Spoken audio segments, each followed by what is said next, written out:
ইংরাজি, বাংলা, সংস্কৃত, হিন্দি, গুজরাটি ও অন্যান্য ভাষায় মহারাজ যেমন পারদর্শী ছিলেন, তেমনি প্রাচ্য ও পাশ্চাত্য দর্শনেও ছিল তার অসাধারণ ব্যুৎপত্তি। তা সত্ত্বেও তাঁর জানার আগ্রহ ছিল অপরিসীম। একদিন ভাষাতত্ত্ব নিয়ে আলোচনা হলো। মহারাজ বললেন, ভাষাতত্ত্ব অনুসারে একই শব্দের স্বর অনুযায়ী বিভিন্ন অর্থ হতে পারে। যেমন বাচ্চা ছেলে স্কুলে যাবে, মাকে বলছে, মা আমি স্কুলে যাচ্ছি।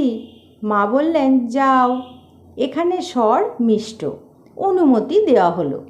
হয়তো বাড়িতে একটা বাজে লোক ঢুকেছে, সেই মহিলা চিৎকার করে বললেন, যাও।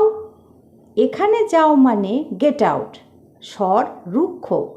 আবার কোনো প্রেমিকা তার প্রেমাস্পদকে ঠেলে বলছে, যাও। এখানে যাও মানে ডোন্ট গো। মহারাজ এমন ভঙ্গিমা করে বললেন যে আমরা হাসতে হাসতে মরি।